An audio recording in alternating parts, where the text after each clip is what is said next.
terminer sur une bonne note. La troisième et ultime sortie de l'équipe de France dans cette étape norvégienne de la Golden League. Après la relative déception hier intervenue après le match nul arraché à l'ultime seconde par le pays hôte, la Norvège. La France va poursuivre sa belle dynamique entrevue lors de ses précédentes rencontres. La France a surtout les moyens de terrasser une Islande rajeunie. Premier tir de Nedim Remili contré par le bloc central de la défense en 0-6. Du côté islandais, c'est une tradition également. Avec Dikamem côté gauche, Dylan Nahi se ravise, retour intérieur avec un changement de position. Oui, la solution pour Dylan Nahi, mais beaucoup d'agressivité dans ses premiers instants de la part de la défense islandaise. Une défense 0-6, mais une défense à tiroir avec beaucoup de dissuasion.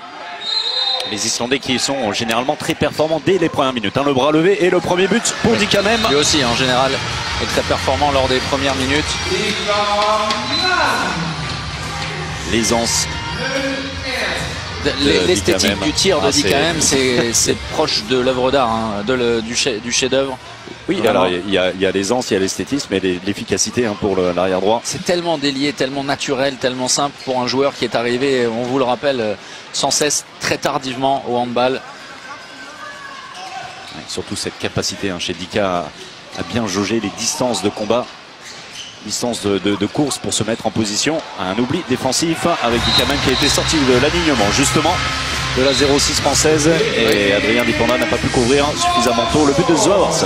Hier contre le Danemark, cette relation base arrière pivot avait plutôt bien fonctionné pendant 45 minutes pour l'Islande. Le beau décalage est derrière la finition du capitaine par intérim Valentin Porte qui a pris à cœur ce rôle. Valentin Porte, alors il ne m'en voudra pas, qui fait office de papy dans cette équipe qui débute. Regardez. On a des joueurs vraiment très jeunes. Alors on a accompagné d'Adrien Dipanda pour la défense. Ouais, mais sinon, effectivement, moyenne d'âge relativement jeune. Entre Dylan Nahi, Ludovic Favoyas, Dikamem, Nedim Remili et Timothée Nguessan à peine plus âgé. Julien Meyer dans les buts.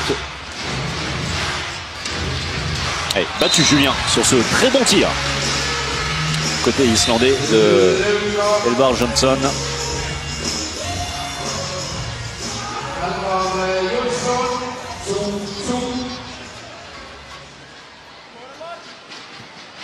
Johnson appelé de dernière minute par Gudmundur Gudmundsson. Avec encore beaucoup de joueurs qui évoluent en Islande, qui ne tarderont pas à prendre le chemin des grands championnats. Vous parliez d'aisance, de capacité de très vite déclencher. Puis quand même une nouvelle fois point long face à Gustafsson.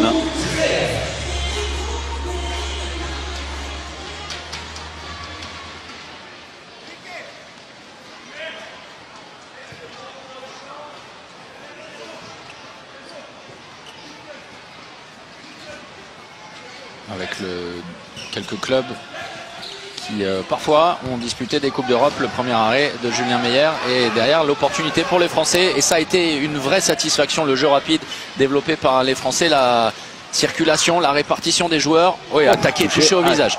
Timothée Nguessan, la sanction différée vraisemblablement, et 2 minutes, il le sait, pour ce geste au visage. Logiquement exclu Gunnarsson. Mais je suis impatient de savoir maintenant la décision des arbitres. Oui, le ballon sera rendu aux Islandais. Et c'est assez logique. Oui, mais c'est un cas d'école. Alors on pose la question, on ne fait pas le jugement. Le joueur islandais était seul. Oui. Et allait se présenter seul face à Julien Meyer. Entre deux, et bien ce joueur islandais Gunnarsson exclu pour 2 minutes. Le coup au visage de Timothée Nguessan. La première situation de supériorité numérique en faveur des Français. Oui, on parle des clubs islandais. Le Valo Reykjavik est évidemment l'un des clubs phares, avec le Vikingur Reykjavik, Hafnarfjordur également, qui lui, on le disait, a régulièrement disputé les coupes européennes. Belle défense et belle activité des Français en supériorité numérique, mais pas en nombre de joueurs de champ. Le bras est levé, il va falloir rapidement trouver une solution, et le tir bien pris, bien ajusté de la part de Gisli Torgeir Kristjansson. Et sur l'engagement, Gustafsson qui n'avait pas eu le temps de faire son retour sur le terrain. C'est Adrien Dipanda qui a vu la solution très rapidement, marqué pratiquement du milieu du terrain. Et des joueurs très prometteurs, au dire de Gudmundur Gudmundsson, le nouveau coach sélectionneur de l'Islande. C'est lui qui était à la tête de l'équipe nationale islandaise lors du plus grand résultat jamais obtenu par l'Islande aux Jeux Olympiques, tous sports confondus. Rappelez-vous, évidemment, c'était face à la France en 2008 à Pékin, la médaille d'argent olympique obtenue par l'Islande. Et c'est lui également. Allez, Julien, c'est parfait. C'était presque parfait la récupération. Dans un second temps, Dylan Naï avait bien suivi la passe décisive, effectivement, de la part de Julien. Alors ça rappelle un petit peu, écoutez, nous y étions, c'était il y a 8 jours. Ah non, Nicolas Portner à Barcelone. Je pensais que vous parliez encore il y a des mois et des mois. Au championnat du monde en France, c'était Thierry Omeyer. Ah, c'était Thierry. Repris par Lucas Ballot. Alors là, pour le coup, ah oui, là, regarde Thierry Omeyer. Surveillez vos messages. Je vais me faire découper. Même ma voiture, hein, enfin un peu tout. Le ballon perdu. Alors de l'imprécision, il y en a eu beaucoup côté islandais avec de jeunes joueurs. Mais on ne va pas évidemment mettre ça sous le coup de la jeunesse quand on voit le talent des jeunes joueurs français, l'inexpérience au plus haut niveau. Voilà également des clés pour comprendre le différentiel de niveau.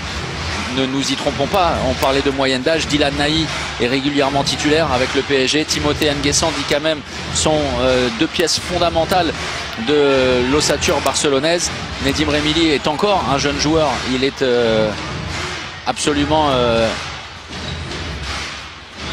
irremplaçable au PSG. C'est vrai que voilà la différence. Ludovic Fabregas, à Montpellier, joueur majeur de Julien Montpellier. Meyer est régulièrement aligné avec Yann Genty. Oui, et malgré tout, il y a de l'expérience à aller chercher dans ce genre de match. Preuve en est ces 5 dernières minutes hier contre la Norvège. Et Julien Meyer qui s'oppose à la tentative. Oui, vous parliez de la médaille d'argent tout à l'heure décrochée aux Jeux Olympiques de Pékin. Oui. L'autre relatif succès, c'est une médaille de bronze lors de l'Euro 2010 en Autriche.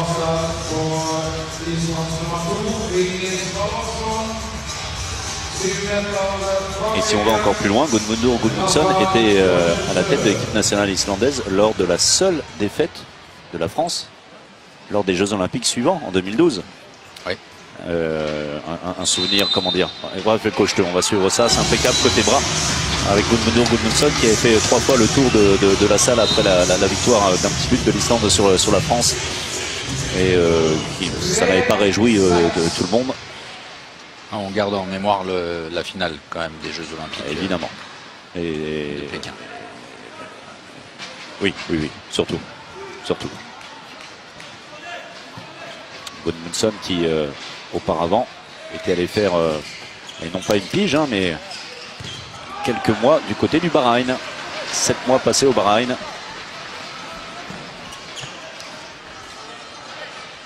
Et Julien Meyer bien rentré dans sa partie. 3e arrêt pour Julien.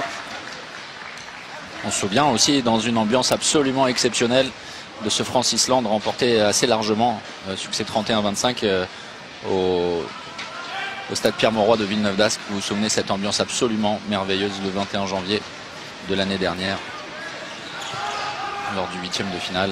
Oh, Nedim Remili, passage de bras qui va obtenir un simple 9 mètres. Nedim qui avait fait la différence en duel. France-Islande, c'est un grand classique. Ce sont souvent des matchs historiques. Au championnat du monde. Et c'est le début également. Vous parliez de facilité, quand même, c'en est exaspérant. Très beau tir. La lucarne, coin long. Tir dans la foulée pour Dicamem. Et juste après, on refermera la page historique. C'est le début de la grande aventure sous Daniel Costantini du handball français avec un certain France-Islande à 9h30 du matin lors du championnat du monde. C'était avant pour la qualification pour les Jeux Olympiques. Pour un match pour la 7e place, me semble-t-il. lors du championnat du monde en 90 ou 91. Ah oui, parce que quand vous évoquez Daniel Costantini, qu'on salue, je pensais que vous faisiez référence au match en 92, justement, le match pour la médaille de bronze, voilà, remporté 24-20 face à l'Islande. Alors le match dans le championnat du monde précédent était pour se qualifier. Ouais. La France était qualifiée aux dépens de l'Islande. Et vous allez me dire pourquoi ces deux équipes se sont retrouvées pour la médaille de bronze à Barcelone. Entre-temps, vous connaissez la guerre des Balkans, la Yougoslavie qui a été retirée des compétitions internationales, d'où la qualification islandaise. On arrête là. Retour au jeu avec Dikamem, Nedim Remili, Timothée Nguessan, la base arrière, avec de la profondeur mise par Nedim Remili pour offrir une solution. Timothée Nguessan avait entrevu l'intervalle. On va repartir sur du jeu placé. Vous le voyez, hein, sur les postes 2, beaucoup de dissuasion, de défense très haute. Le passage de bras, la passe sautée. Compliqué pour Valentin Porte. Trouver une solution, mais la défense tout terrain des Islandais empêche les Français de s'illustrer.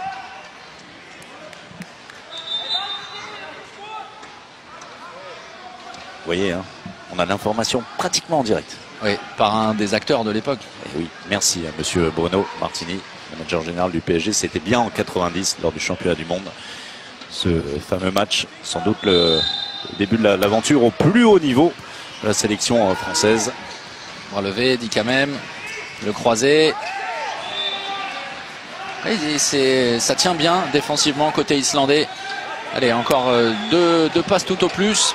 Il va falloir trouver une solution par l'intermédiaire de Nedim Remili ou Dikamem. On veille évidemment à respecter les 3 mètres de distance avec le Geffran. Dikamem, et c'est Timothée Nguessan. Ouais, refus de jeu. La passe de trop, on avait dit. Effectivement. Allez, attention, les Islandais aiment le jeu sur tout le terrain.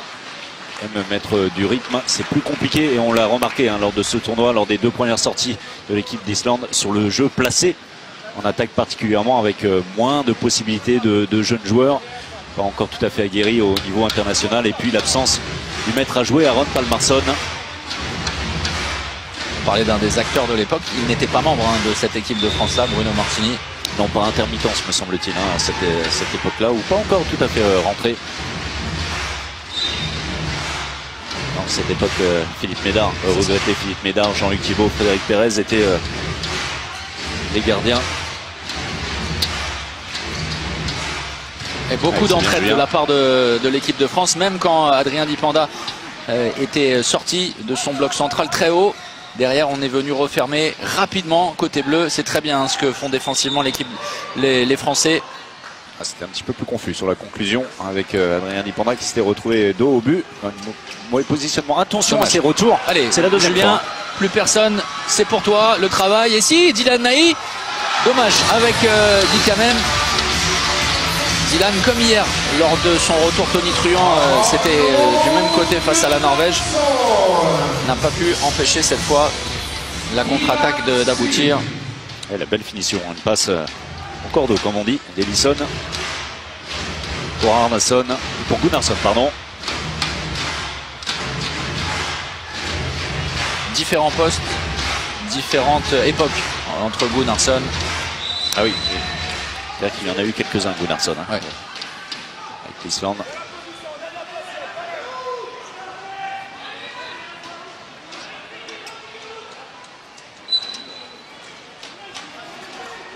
Ouais, c'est une défense. Alors sur un dispositif 0-6, on est bien d'accord. Valentin Porte, c'est compliqué. Oh, c'est compliqué, ouais, c'est magnifique. Mais c'est sublime, effectivement. Pour le 8e but de l'équipe de France, Valentin Porte. Et beaucoup de temps fort hein, sur la première intention, sur l'engagement de la part des Islandais, mais qui se heurte à une excellente défense française. Pas évident du tout, hein, vraiment un tir remarquable. Il est un petit peu en marche arrière, hein, Valentin Porte. Il faut repartir vers l'avant. Il y a contact, l'angle est restreint. Souvenez-vous de la roucoulette réalisée au match aller face à Barcelone et face à Gonzalo Pérez de Vargas. Dans le même registre, Valentin Porte, elle était sublime comme celle-ci. Ça passe pour Ellison. Bon renversement effectué par les Islandais. Et Valentin qui était très heureux d'avoir humilié. Quand on est gardien, en général, on n'aime pas trop hein, les Roucoulettes ni les Chabalas. Son copain, Gonzalo, ex-partenaire à Toulouse.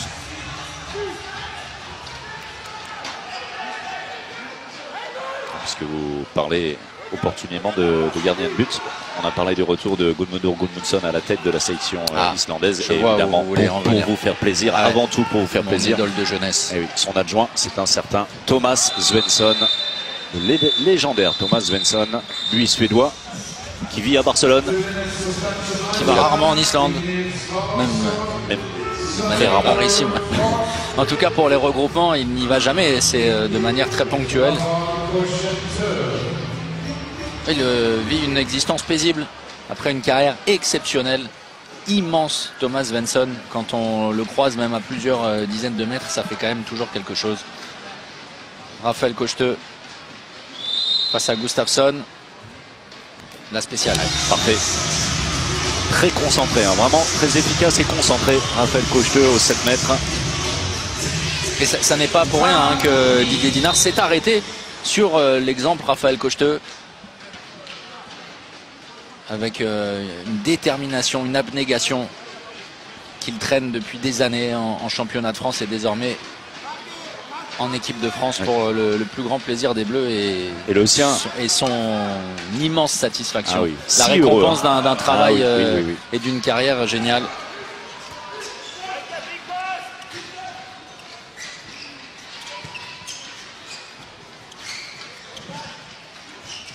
Et Adrien Dipanda pose énormément de problèmes à la base arrière islandaise. Bien en place, hein, les Français qui ne sortent pas inutilement sur les Islandais et qui ne disposent pas quand même de frappeurs de loin, comme on dit. Oui, Palmarsson n'est pas là. On le rappelle, effectivement, la base arrière avec Jansson, servi ici sur le départ de l'enclenchement. Et avec Jansson. Le danger, c'est ça. Vraiment, ils sont très doués, ces joueurs islandais, pour les tirs à travers, comme on dit. Le joueur se présente face à son défenseur et c'est très difficile pour un gardien de but, hein, puisqu'on parlait des gardiens de but. Pour Julien Meyer, de voir le départ de l'action. Aron Palmarsson est un maître hein, dans ce genre d'exercice, avec des vraies qualités de tir. Allez, ce sera pour Valentin Porte. Bien joué au premier poteau pour ajuster. Le changement de gardien, Victor Gisli Hallgrímsson. Là aussi, hein, différents postes, différentes époques. Pour un très jeune gardien, Hallgrímsson, en l'absence du joueur évoluant en championnat de France, Asger, le Nîmois.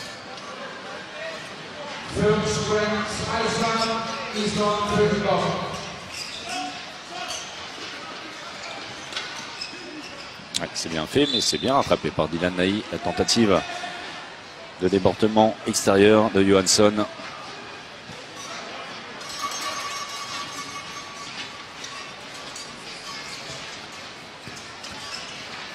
Attention, attention, vigilant, bien, très bien. Valentin qui avait anticipé le mouvement. Oh, ça va vite, ça va vite. Et toujours, hein, voilà. Grosse faute. Le 7 mètres, le 7 mètres.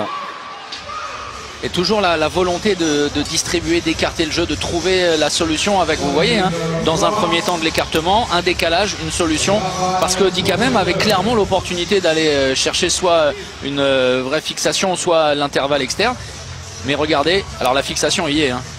C'est lui qui fait venir le poste 1 sur la fermeture. Certains spectateurs à côté de vous ne sont pas d'accord. Non, alors ce n'était pas le seul. Ce n'était pas le seul. Gudmundur Gudmundsson a également protesté. On a vu le ralenti. Alors le contact, effectivement, on peut en discuter. Hein, bien en place, arrêté l'Islandais. Il me semble qu'il avait un petit peu coupé le fromage. Il est passé par la zone. Le défenseur islandais. Rappel, Kochte en accure.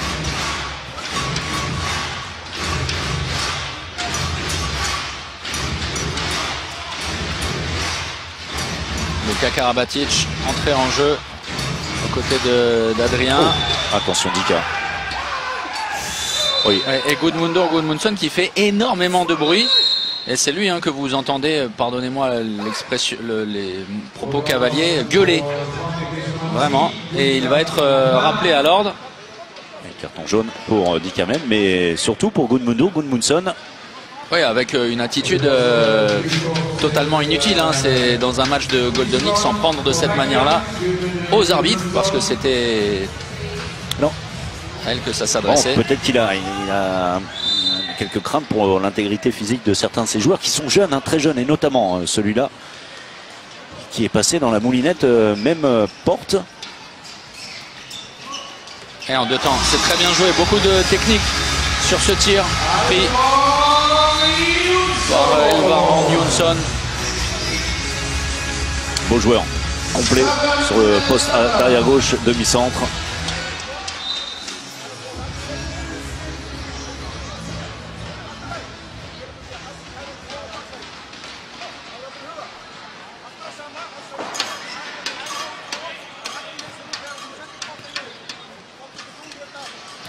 Gudmundsson qui est un personnage qui peut être, contrairement à ce qu'on peut penser des Islandais, très sanguin.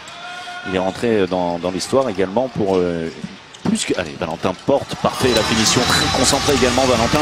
Pour vous rappeler de l'altercation entre Talant Dutchebaev et Gudmundsson, un match entre les Rhein et Karleuven et Kielce. Et notamment un coup de genou de Talant Dutchebaev dans les... partie basse de l'anatomie. Voilà. Dans les... Ouais, on a bien compris. Oui, on a bien compris. Pour revenir sur cette action, un téléspectateur nous laisse un message. Alors un téléspectateur forcément partisan, enfin on imagine, qui se demande si finalement l'action ne ressemblait pas à la dernière action de Montpellier-Aix avec la défense de Porte où Gudmundsson prend jaune. Évidemment c'est Stéphane Cambriels qui on peut accorder tout le crédit de l'objectivité. Oui, pas on aujourd'hui. salue chaleureusement. Pas aujourd'hui. Et qu'on ira voir avec grand plaisir mercredi pour le match contre Toulouse, pour espérer poursuivre cette fantastique série entamée en 2018 par Jérôme Fernandez et ses hommes.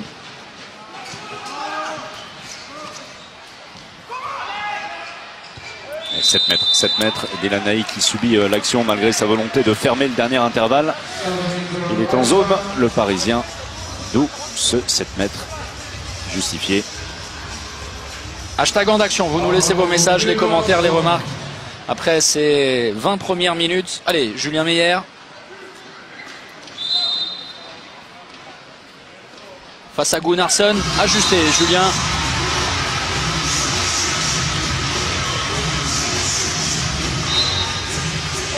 Une question, François-Xavier, de la part d'un téléspectateur fidèle également, Michel Le Pourcelet. Y a-t-il eu beaucoup de demi-centres gauchers en équipe de France? Lui pense tout de suite à Éric Caillot. Bien sûr. Et, de même, évidemment.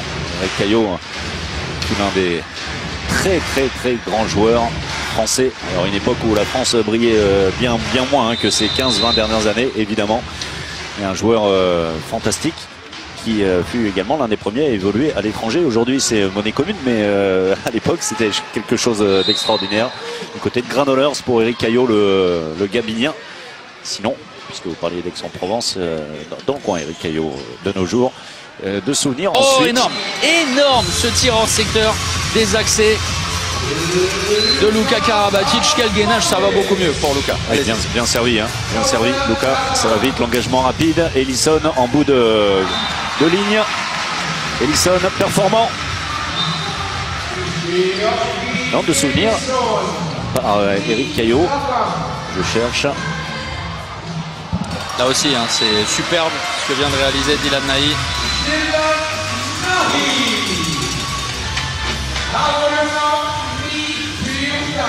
Avec un vrai temps de fixation pour laisser le gardien se déployer.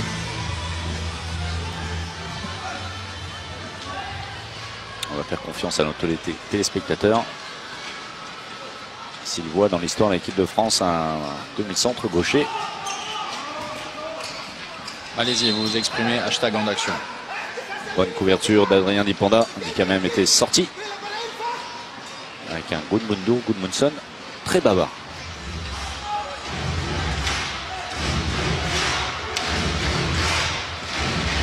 Les premières rotations qui se sont déjà effectuées. Yannis Len a pris la place de Valentin Porte, qui a réalisé un très bon début de match. Et puis Romain Lagarde qui est en train de se préparer. Ce sera 2 minutes. Ce sera 2 minutes pour Timothée. De la maladresse. Il avait fait la différence avec cette course diagonale.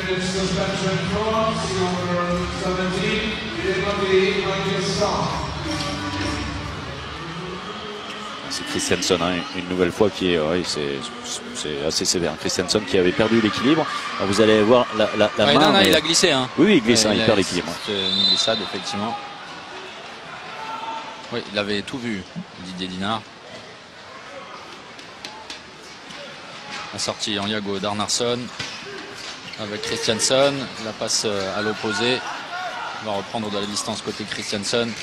Oui, la passe est très mauvaise. Et derrière l'accélération, il lève la tête. Dylan Naï pour Yanis Len. Et gros arrêt.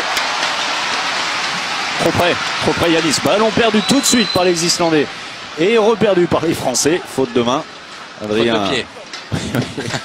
Faute de pied. C'est terminé, le tennis. C'est ça. La victoire des Français en Coupe Davis. Oui, magnifique. Avec Lucas Pouille face à Fonini. Regardez, c'est trop direct. Trop près. Et dans le jeu de miroir, vous savez qu'il y a livré face au gardien. Il ne dépasse jamais finalement son vis-à-vis. Très performant, Ellison. Souvent servi face à Julien Meyer, le renard de Berlin. Oui. Et regardez ça, c'est avec cet angle-là, c'est très beau. Il tabasse Ellison.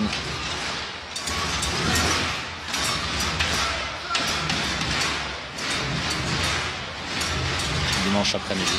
Oui, ça passe. Entrée de Romain Lagarde.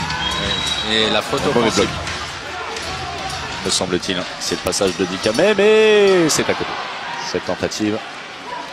Échec d'Ellison, justement.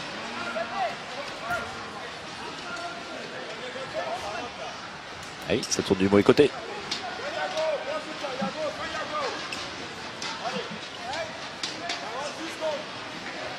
Voilà, 46 secondes.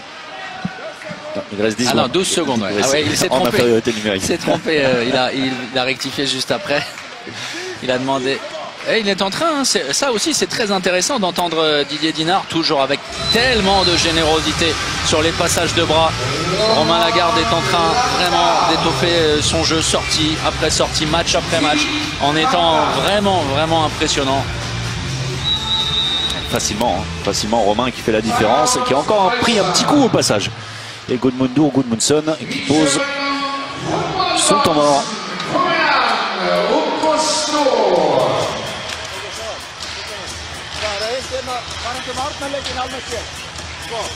Við megum ekki koma og snemma í sáttavörn þegar að bakkarnir eru að vinna vegna þess að það er ekki komnir inn í gegn og þá erum við búin að loka alltaf snemma. Addi, líka þú, bakkar kom ekki og snemma hérna í eitthvað vegna þess að við verðum bara að vera fléttir. Ok? Strákar, núna í tókninni tökum Barca 2, Barca með innleysingu og Gísli, þú byrjar hérna, Elvar tekur hérna, Ómar kemur inn, við tökum bara hefði til Barca. Komið hérna, þá sendir við tilbaka og leysir núna baka og sprengir, ok? Og svo sendir við tilbaka þetta mikli.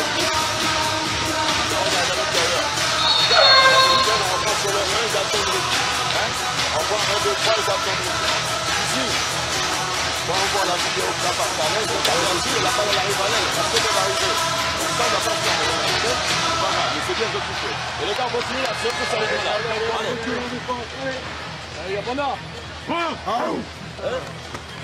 Oui, alors défensivement, hein, Didier Dinard est évidemment très satisfait de la performance de son équipe.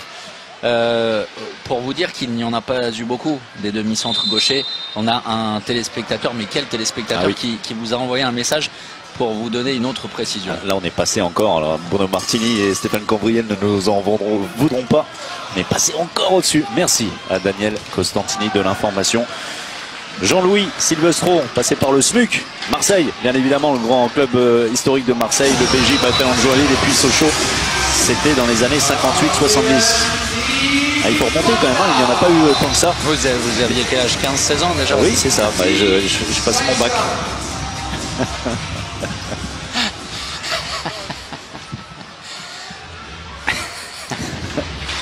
Non, mais pour dire que oui, ça a été rare d'avoir déjà un gaucher sur le terrain à une certaine époque.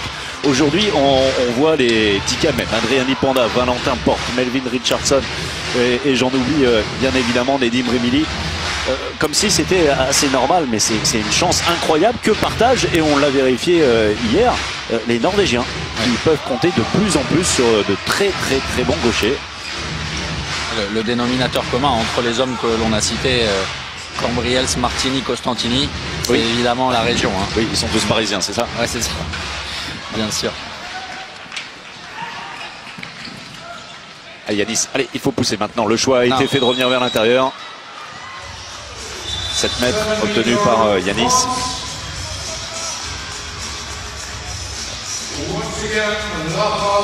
Yanis qui va avoir besoin dans les semaines, les mois et la saison prochaine notamment, qui va avoir besoin de jouer, qui va avoir besoin de temps de jeu.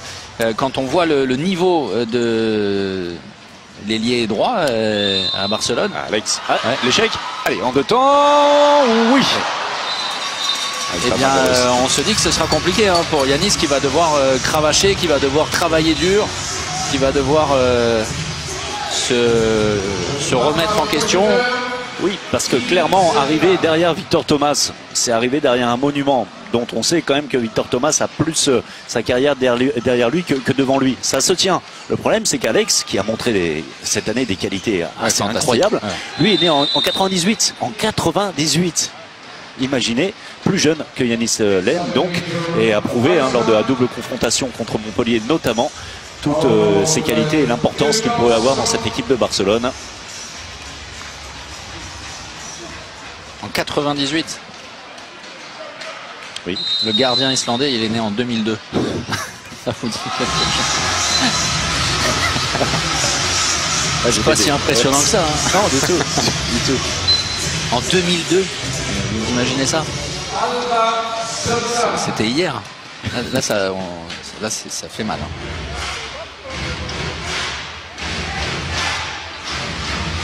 Alors, il est couvé hein, par Thomas Svensson. Oui, absolument. Avec Grimson, le gardien. Donc, c'est contré. Et il est, il est heureux là-dessus, avec un beau réflexe pour empêcher le ballon de franchir la ligne. Les 2 dernières minutes de cette première période, plus 6 en faveur de l'équipe de France. Romain Lagarde très haut voilà, sur le changement. Attaque-défense des Islandais. Oui, vous avez aperçu Didier Dinard tourner le dos à l'arbitre, pas satisfait. On va sans doute revoir tout ça, la tentative de Nedim, contrée, alors rentrée par entrée.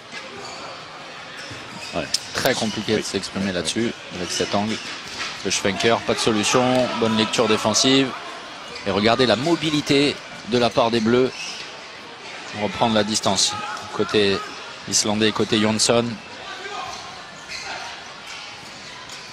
Et on est obligé hein, de s'en remettre au tir à travers. Il a perdu, attention.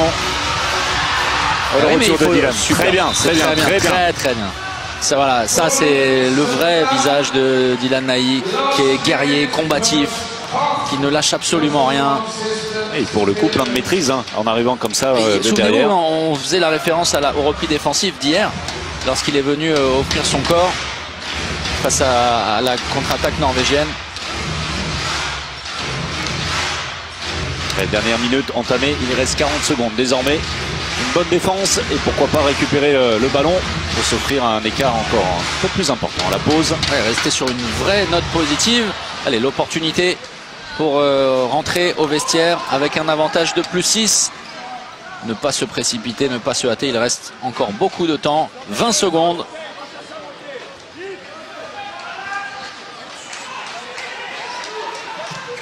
C'est Romain Lagarde qui sonne la charge. La passe est trop derrière Nedim Remili. Et les 8 secondes.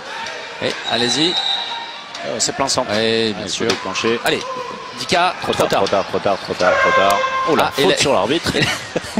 Ah, ça a échappé au réalisateur, mais voilà, l'arbitre a été relevé par Nedim Remili. Tout va bien. Tout va bien, surtout aussi pour l'équipe de France. 17-12 et l'opportunité d'un 18e avec le dernier Geffran. C'est incroyable. Hein. Mais c'est Carlson. Regardez, avec cet angle-là, c'est boum, allez, tu dégages. Ça n'est pas très fair play. Ça. Allez, Dika. Il va falloir réaliser un exploit. Il est capable. Au-dessus, on en reste là donc 17-12 en faveur de l'équipe de France. On va se retrouver dans une poignée de minutes.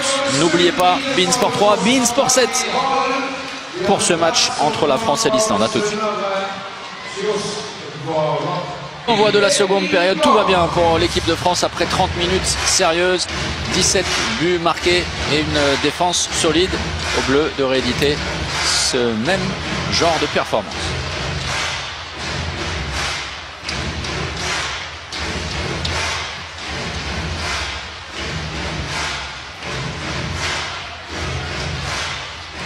Ballon échappé des mains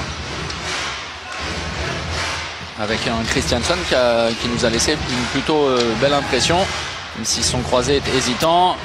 La passe détournée. Très bel arrêt. Très bel arrêt de Julien Meyer. Mais le ballon va filer en touche et sera donc conservé par les Islandais qui vont pouvoir reconstruire sur jeu placé puisque Julien Meyer a effectué l'arrêt. La passe était très astucieuse. Le tir bien moins convaincant. Pourtant d'un très bon joueur, Sigurdsson. Montant dans l'ombre de Guðjón Valur Sigurdsson.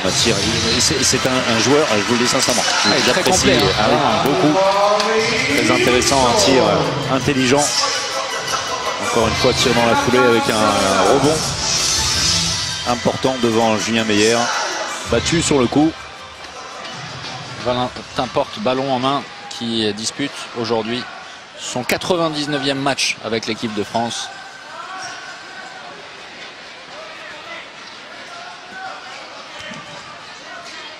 Il est passé devant Nedim, c'est bien, c'est très bien. Petite induction suffisante. C'est-à-dire que sans ballon, Nedim, par la course, va passer devant son défenseur qui ensuite ne peut plus agir. La finition est impeccable. Et pour vivre sa 100e sélection, et si tout va bien, Valentin Porte devra patienter jusqu'au mois de juin. Un voyage pour l'équipe de France et un double affrontement face au Danemark en Guadeloupe. Ça marque le coup, hein, une 100e sélection en Guadeloupe face aux champions olympiques. Ça marque la peau également pour Valentin Porte qui va sans doute devoir mettre de l'écran total.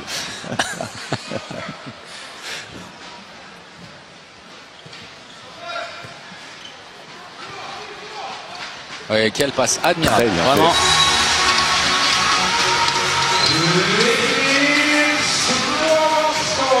Super joueur, hein, vraiment, dépositaire du jeu.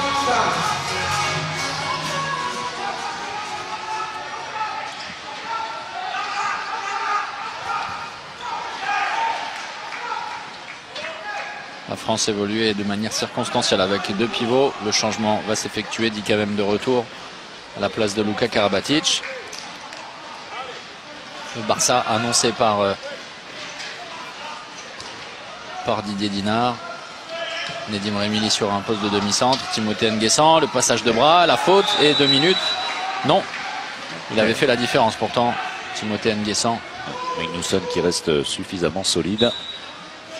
Raphaël Cocheteux qui rentre en deuxième poteau et on va chercher Ludovic Fabrice avec beaucoup de réussite, mais Raphaël en échec sur Gustafsson.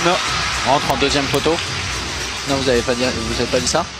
En deuxième, ouais. Pivot, oui. Ah, j'ai des poteaux. Il me semblait, oui, parce que tu dis. Poteau. Il n'a rien à poteau, Raphaël.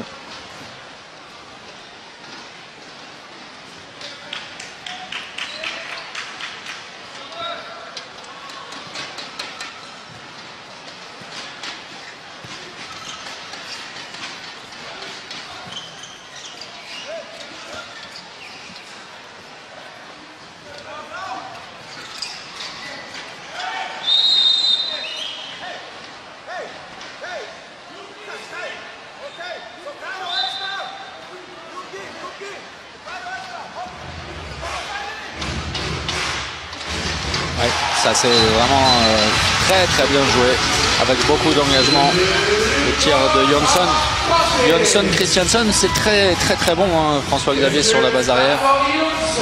Ah oui, c'est très intéressant, hein. On a vu Christiansen qui est annoncé comme la future pépite du handball islandais. C'était avec il, hein, qui a déjà mis ses griffes sur le joueur islandais.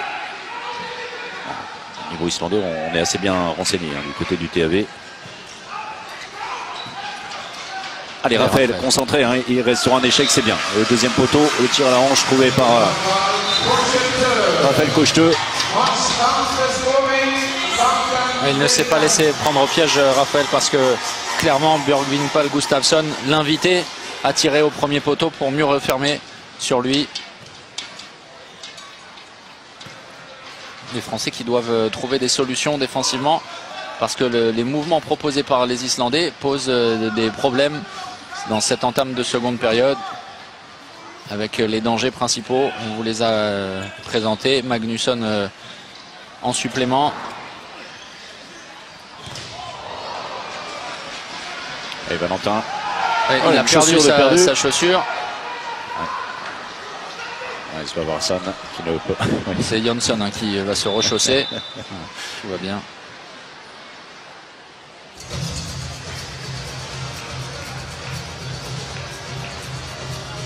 C'est Valentin qui marche sur le pied, hein, de Jonsson.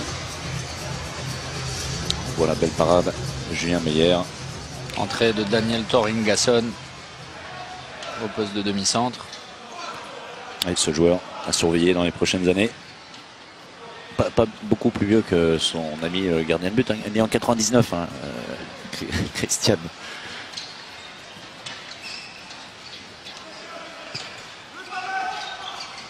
Et belle sortie. Et Et cette fois, la main c'est de Luka Karabatic.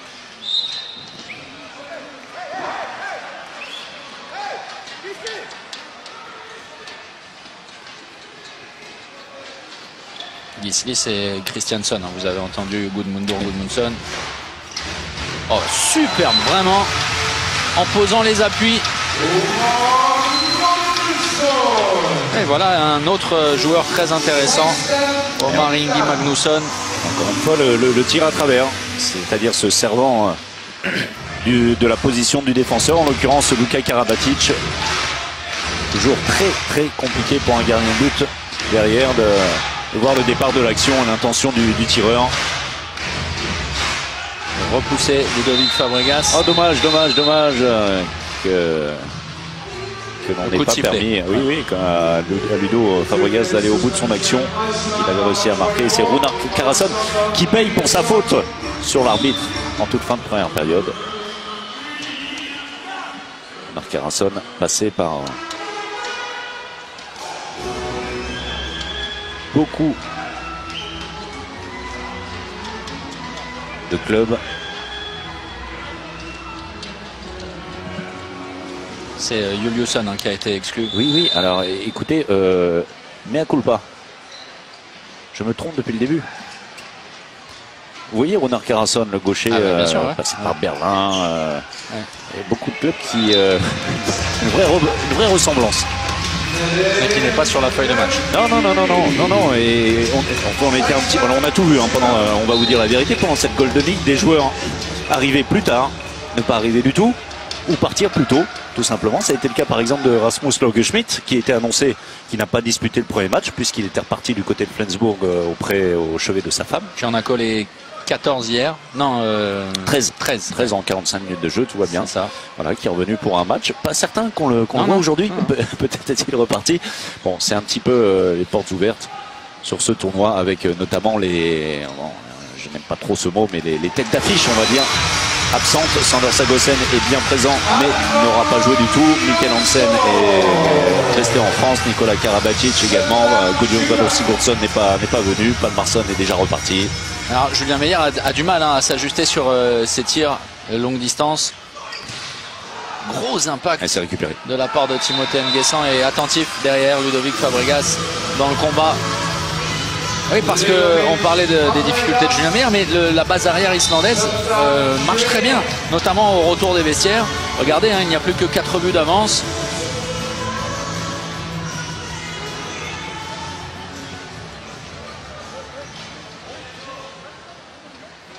Et ça avait été le cas hein, lors du premier match de l'Islande face à la Norvège.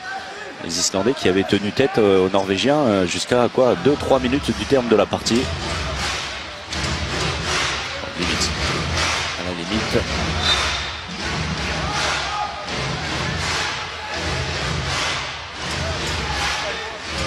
Mais bien défendre pour s'offrir une situation facile sans gardien. C'est terminé, la supériorité numérique. Les petits appuis, ballon perdu. Dans un premier temps pour Ludovic Fabregas, le relais de Nedim Remili. Valentin Porte qui revient de l'arrière. Le temps fort et derrière il est isolé. Bien joué Luka Karabatic qui face à Svavarsson. Bonne lecture la différence également de la situation par Valentin Porte. Ce n'était pas évident, il arrivait de très loin seul. Il voit le Svavarsson isolé sur Luka Karabatic. Et intéressant parce qu'il fait l'effort suffisant justement pour empêcher son vis-à-vis de venir dans l'entraide et il voit que Luka Karabatic est isolé. C'est très bien joué.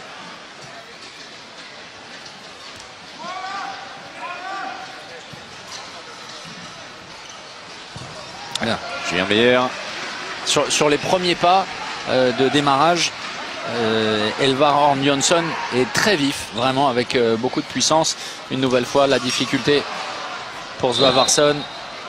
Oh, c'est dur, c'est dur. À la récupération, il semblait tout simplement à la lutte avec Jonsson, Fabregas.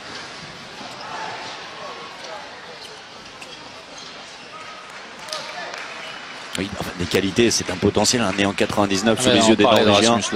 Des Danois arrivés. Qui est bien là, déjà une information.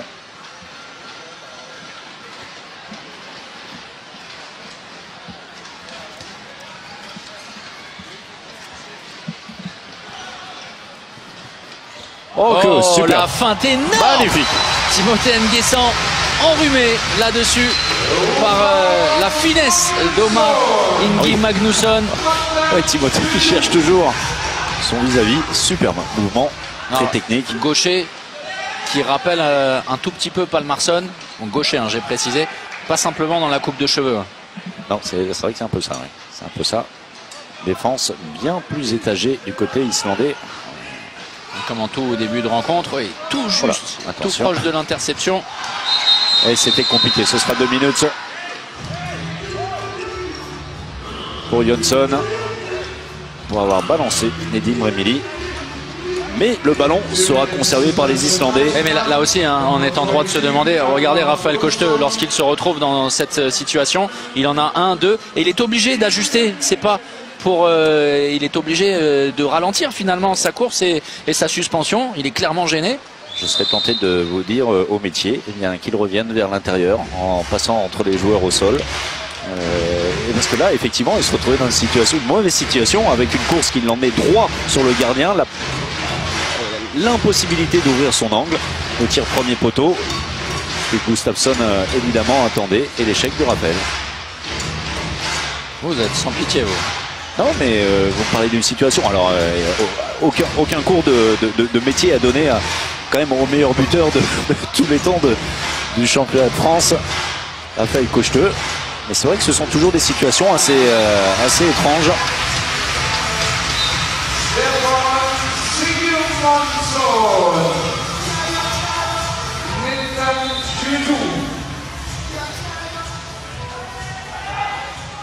Et les Islandais qui ne lâchent rien. De nouveau à 3 buts. Et Nedim tire contré par Svavarsson qui prend un contre-pied. Gustafsson.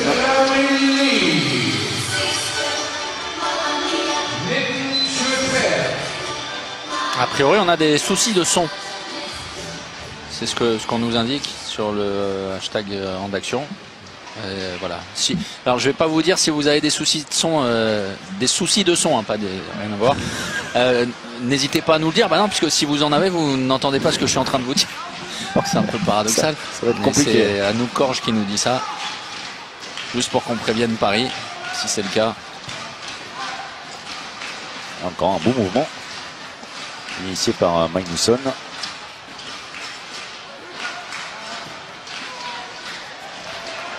Pas de gardien, pas de gardien, pas de gardien. Toujours pas. Oui, bah facile, évidemment.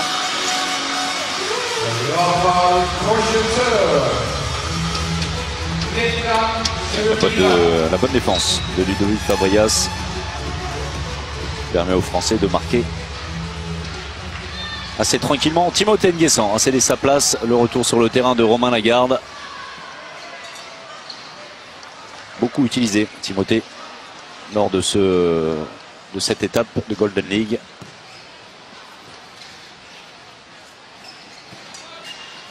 Et on voit aussi hein, la défense sur le poste 2 de Romain Lagarde qui ne se laisse pas prendre justement sur le démarrage de Magnusson. Je reviens sur les propos d'Anouk Korj. Vous êtes sûr que ce n'est pas un problème de son dont parlait Anouk? Ah oui, peut-être. Ah, si non, mais si je suis sérieux. Par rapport à mon erreur avec Runar Carasson. Ah oui, d'accord, je n'avais pas compris. Voilà. Peut-être. Et encore un bon mouvement. Et à la finition, Magnusson, justement, tire par en dessous. De vraie qualité technique hein, pour ce joueur. Et qui rappelle un joueur qui est un petit peu disparu des radars, qui avait été extrêmement brillant avec son équipe en Suède. C'est Magnus Persson. Ah oui, tout à fait. Avec un peu le même genre de facilité à contourner avec son bras, avec le poignet, les défenseurs, sans trop de mouvement de jambes d'ailleurs.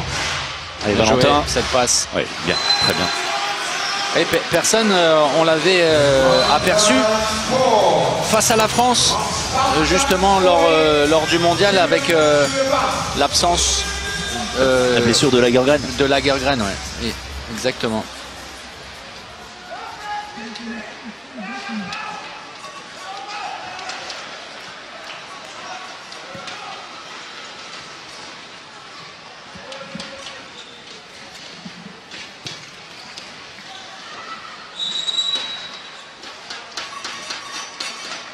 Beaucoup plus tranquille. Oui, avec les Français qui semblent contrôler. À plus 5, à chaque fois les Islandais sont capables de revenir à moins 3.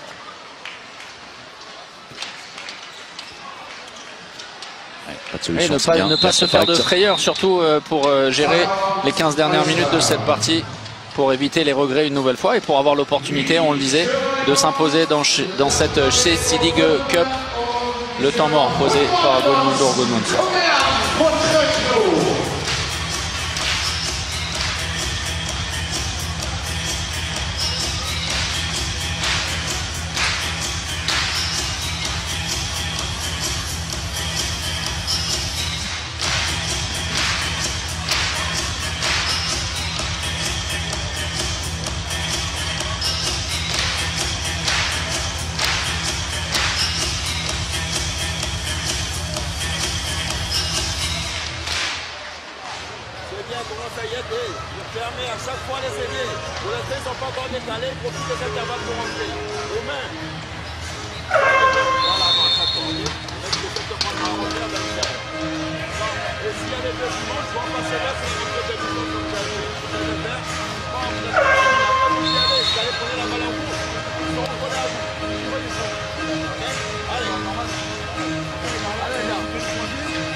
Ajustement ordonné par Diviedina en face de bondissant Guðmundur Guðmundsson qui a posé ce temps mort. La même base arrière, celle qui aura donné le plus de satisfaction.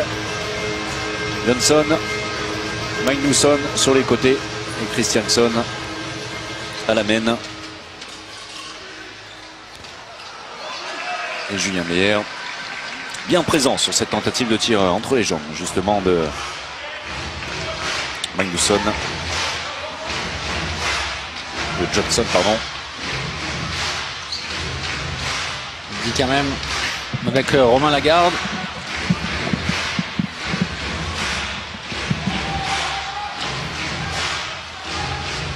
de la pure création de la part de Dickaem, mais c'était bien compliqué. Le tir manquait de précision.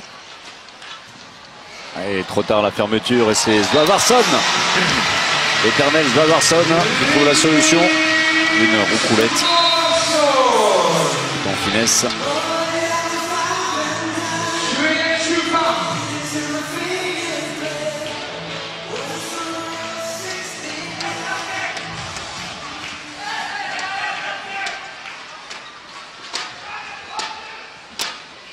Romain Lagarde face à la défense très haute de Ragnar Johansson.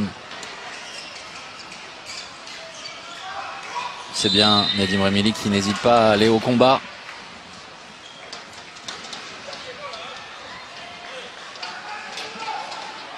Nedim Remili 3 sur 5 aujourd'hui. L'entrée à l'opposé de Valentin Porte. Et le temps fort et voilà, jusqu'au bout. Pas de faute. Romain Lagarde mais qui tombe sur Gustafsson. Et qui a monté son niveau de performance en seconde période.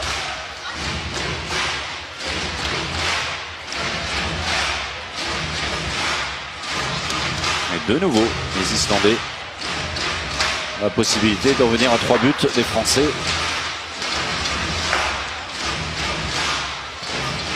Et on avait trouvé ça ballot hier pour reprendre les propos de voir la Norvège revenir à hauteur dans les derniers instants. Ce serait très dommageable et très dommage de voir l'Islande faire de même, à la France de serrer et le passage en force.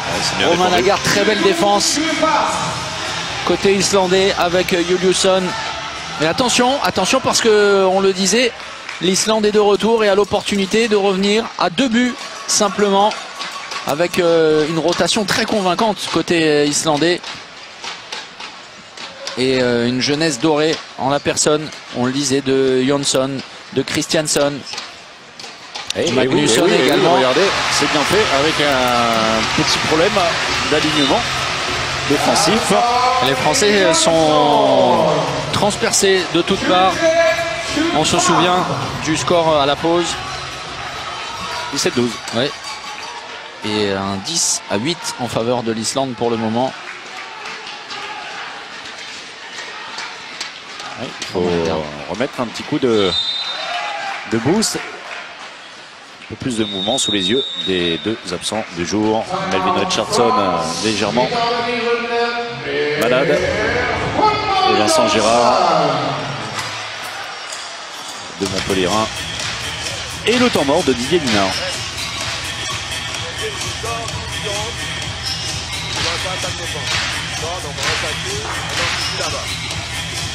Sur celle-là, on n'arrête pas de courir à droite à gauche, on cherche à se précipiter sur les solutions, je ne vais pas très mal. Maintenant, tu dois faire le 1, 2, 3 ici, prends ton temps, tu gardes ton rythme, et on regarde ce qui se passe. Bon, hein? Là, c'est bon, donc tu fais la position en dessous. Sur le 2, 1, 2, attends, tu regardes ce qui se passe. Et à partir de là, on commence à passer derrière vous, comme ça on les fait bouger, on regarde ce qui se passe.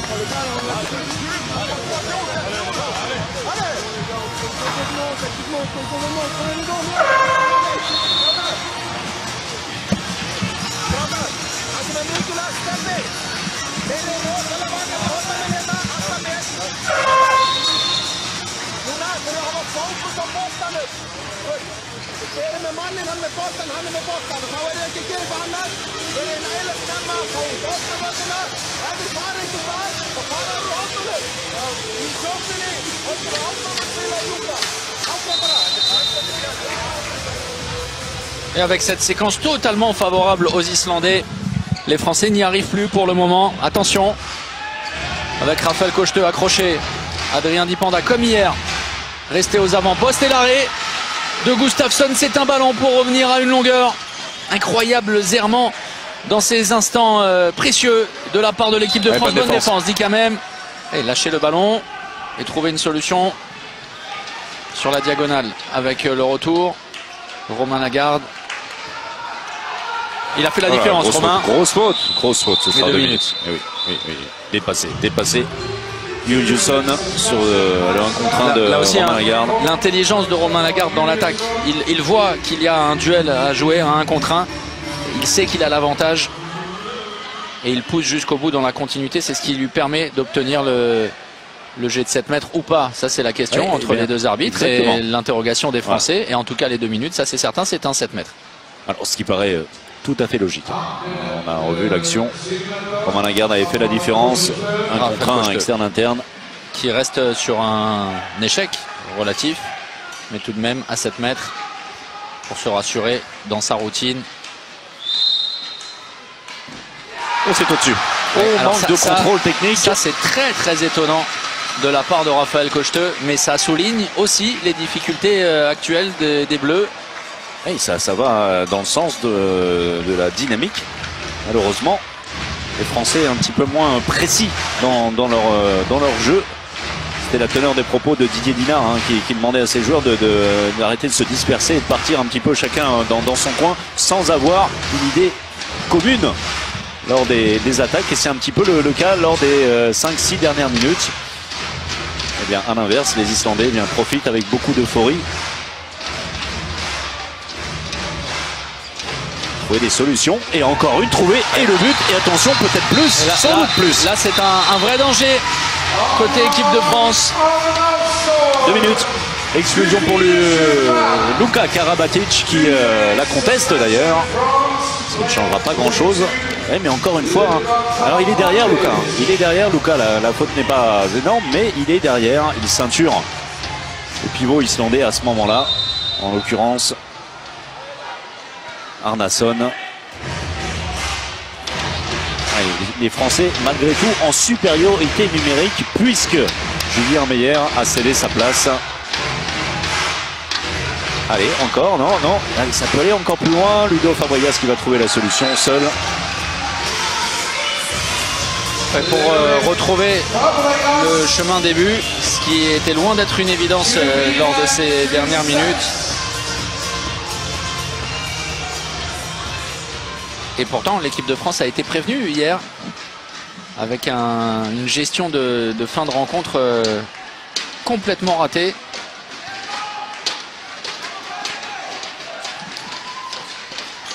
L'entrée d'Arnason. Ouais, c'est bien Ludo. Tout en contrôle. Ludo avait pris l'information il y a une dizaine de minutes de ce but magnifique. La feinte de Magnusson. Fin de tir en appui et passage vers l'extérieur. Ouais, c'est trop facile pour les Islandais avec une défense française en infériorité numérique qui laisse beaucoup trop d'espace. Christensen servi à l'intérieur. Alors des choix à faire en infériorité numérique les Français sur cette action.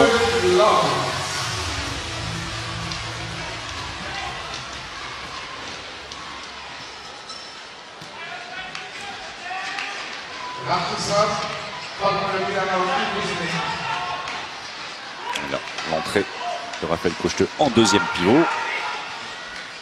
Attention à ne pas rechercher trop vite Ludovic Fabrias, clairement.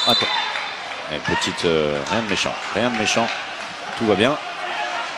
Entre Adrien Diponda et Einarsson. Une question de la part d'un de nos téléspectateurs, Thibaut, qui vous demande, François-Xavier, pourquoi pas de Nicolas Clerc aujourd'hui? Dika, qu'il ne trouve pas forcément, mais alors je reprends ces mots, ça n'est pas un jugement de ma part, brillant par ses choix aujourd'hui. Mais je ne pense pas. Eh bien, la réponse. Bah voilà. Merci. Non, mais ce n'est pas seulement ça.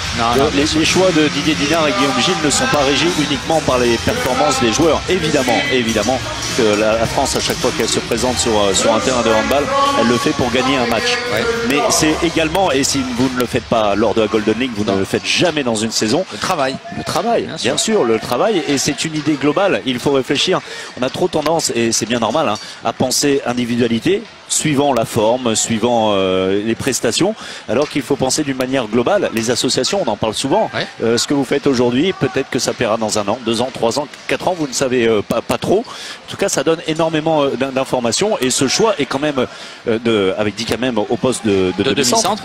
Celui qui n'est pas le sien au Barça, on le rappelle aussi. C'est clairement un investissement pour l'avenir, puisque ça fait partie des plans du duo de sélectionneurs français, ce qui ne remet en rien en cause les qualités d'un Nicolas Clerc ou d'un autre d'ailleurs, un Baptiste Bonnefond qu'on n'a pas vu non plus aujourd'hui. Voilà, c'est tout simplement le choix du sélectionneur. Ouais, Nicolas qui a eu sa chance hier, et oui. On parlait de la gestion du match dans les derniers instants, et la France aurait eu besoin justement pourquoi pas cacher un peu le ballon. Des choses comme ça, c'est en tout cas une décision réfléchie et totalement compréhensible dans la volonté d'effectivement de travailler match après match de la part du staff des Bleus. Et puis les changements éventuels attaque-défense, vous voyez où je veux en venir. Voilà, Dika est peut-être plus solide que Nicolas Clerc sous les yeux de Christian Berger. En tout cas, voilà, ça fait partie d'une réflexion globale. Belle intervention, très belle intervention de Juliusson sur Adrien Dipenda. Oui, il a senti Adrien Dipenda, un petit papillon se poser sur lui.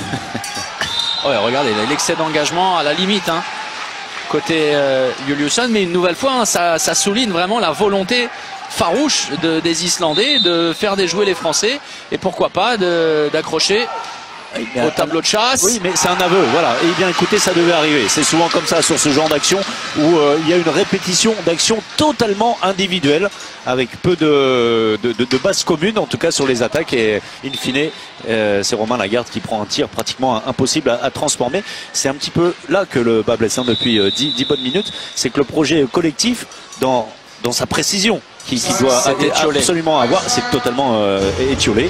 Et hier, c'était plus un problème de concentration sur les 10 dernières minutes et de maîtrise d'un match international. Là, c'est un autre problème.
Pareil, Il faut qu'on continue à aligner les coups, tout le monde dans le dos, tout le monde là, et d'essayer de derrière dans l'autre sens. Ils ont été surpris sur l'Islandais 2, l'entraîneur a crié pour qu'ils redescendent parce qu'ils entament sa montée. Essaie de le faire ici pour qu'on remonte, tu regardes ce qui se passe en dessous. Un crime de lèse-majesté, j'ai failli couper la parole à Didier Dinard, très intéressant dans ses propos. Et c'est important, cet arrêt de Julien Meyer dans le début du Money Time. Oui, on parlait des ajustements du travail. Alors des Islandais surpris par l'Islandais 2 de la France, c'est quand même un comble.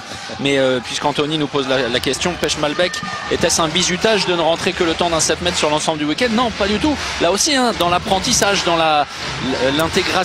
l'intégration d'un joueur, peut-être aussi pour l'avenir, un joueur qui est pétri de talent, qui est une vraie pépite en devenir, mais pour qui ce genre de rendez-vous est très important pour se familiariser avec le quotidien des Bleus. Oui, puis c'est peut-être un signal pour l'avenir. Ça vient récompenser également une très belle sortie avec son club de Nantes. C'est un spectre très très large hein, que nous offre Didier Dinard depuis longtemps, puisque on va y rajouter les Tom Pelayo qui avait été appelé dans le groupe très élargi pour la préparation de l'Euro. Voilà, une revue d'effectifs. Parfois certains sont de la partie, parfois non. Oui, parce qu'on peut penser à un joueur comme Emeric Mine qui est monstrueux avec Aix-en-Provence, mais qui ne fait pas partie pour le moment, en tout cas, des plans de Didier Dinard et du staff de l'équipe de France. Ouais, lui qui brille avec son club d'Aix. Vous aurez l'occasion de le vérifier dès mercredi pour la reprise de la Lidl Star League qui arrive très vite. Aix qui recevra Toulouse. Allez Nedim, plus de réussite, c'est ce qu'on souhaite par rapport à Raphaël Cocheteux. Oh, c'est à côté encore une incroyable. Fois. Mais on vous parle souvent en dynamique, ça paraît. Cherchez pas la dynamique dans les statistiques, il n'y a pas de ligne. Mais souvent, le rythme, c'est comme le rythme d'un match, et c'est pas statistique. Eh bien, vous le sentez que vous allez dans cette direction. On a vu le 7 mètres de Raphaël Cocheteux bien au-dessus du but, ce qui arrive une fois tous les 100 matchs. Cette fois, c'est Nedim Remili. Oui, parce que sans jouer les Cassandres, on s'est regardé hein, lorsque Nedim a pris le ballon, en s'interrogeant effectivement, mais toujours cette chose indicible, c'est la dynamique dont vous parlez, effectivement une vraie tendance C'est également. pour ça que le très très haut niveau est fragile. C'est bien. En tout cas, Julien Meyer est solide dans cette période. C'est très compliqué. C'est important. Très compliqué la situation pour Julien Meyer qui a dû se faire perforer pendant 15 minutes par l'attaque de feu des Islandais et qui fait le boulot pour le moment. Bien fermé de la part de Romain Lagarde. Mais ça va se jouer sur ce que vous disiez, sur des détails ces derniers instants. Maîtriser la défense. Ouais, quel joueur, vraiment. C'est bien, hein. C'est très bien. Et quand on le comparait tout à l'heure, même s'il est gaucher à Ron Palmarsson, il y a vraiment un peu de ça. Hein, sur le tir en appui, c'est quand même une vraie similarité, et puis des fois de similitude. Oui, cette capacité également à changer de rythme. Voilà, il arrive assez tranquille comme ça. Et tout d'un coup, ça déclenche avec beaucoup de technique, hein, beaucoup de maîtrise technique. On l'a vu, tir par en dessous, on le tire par au-dessus. Très peu de tirs en suspension. La feinte à l'intérieur et au partir vers l'extérieur. C'est pas mal du tout. Juliusson s'est blessé sur cette intervention. Et j'allais parler, alors on s'est attardé sur Julien Meyer et on va faire le rapprochement. Si quelqu'un peut vous parler le mieux de ce qui est le très très haut niveau et la concentration qu'il faut toujours y mettre, et le plus difficile finalement c'est la concentration, c'est Thierry Meyer, toujours faire les efforts nécessaires pour être vraiment au top de ce qu'on peut faire, et souvent il y a des moments de relâchement. Ça a été cruel face à la Norvège hier et ça pourrait le devenir face à l'Islande, qui, si la France ne marque pas sur cette action, aura l'occasion de revenir à hauteur. L'équipe de France va avoir du mal à atteindre la barre des 30 buts. Le demi-tour contact, le changement de main de Romain Lagarde. Gudmundsson qui fait son numéro en essayant d'influencer les arbitres. Le bras qui ne va pas tarder. Le beau mouvement de attention, l'équipe de France se met comme hier en danger dans ces derniers instants. Pas de précipitation. Oh, les Islandais qui ont malgré tout manqué une belle occasion sur cette montée de balle en supériorité numérique, avec des Français un petit peu en retard dans leur organisation après le repli. Alors ces dernières années, elles n'ont pas été légion, les victoires de l'Islande face à la France. Il y en a eu une justement en Golden League il y a 3 ans. Il est pris avec les petits appuis. Ludovic Fabregas, impressionnante rencontre de la part de Magnusson, vraiment, qui est l'une des réelles satisfactions. L'entrée à l'opposé. Il va se remettre. Et cette base arrière, vraiment, aura montré de belles choses. Ouais, c'est à côté. C'est à côté. Pas de faute. Ballon récupéré par les Français qui ont l'occasion de boucler. C'est la balle de match pour les Français. Mais souvenez-vous, hier, la France menait de 2 buts à ce moment-là. Donc rien n'est fait. On ne vous le cache pas. Et Yago réclamé comme hier par Didier Dinard pour voir le temps s'égrener pour proposer une action. Alors là, il y a plus de profondeur. C'est bien parti, c'est bien parti. Et bien voilà. Dikamem qui vient mettre un terme à cette partie en offrant à l'équipe de France 2 buts d'avance. 28-26. Que ce fut compliqué. L'essentiel, contrairement à hier, c'est que l'équipe de France réussit à s'imposer. Alors on va juste vous rappeler que juste après le match sur beIN Sport 3, il y a de la natation avec l'étape à Marseille. On va retrouver toute l'équipe sur place. Et pour toutes les réactions, l'élection du joueur de la rencontre, c'est sur beIN Max 7. L'équipe de France s'impose dans la douleur, notamment en seconde période, mais l'essentiel est fait pour les Bleus après un beau week-end de travail. Succès 28-26 face à l'Islande.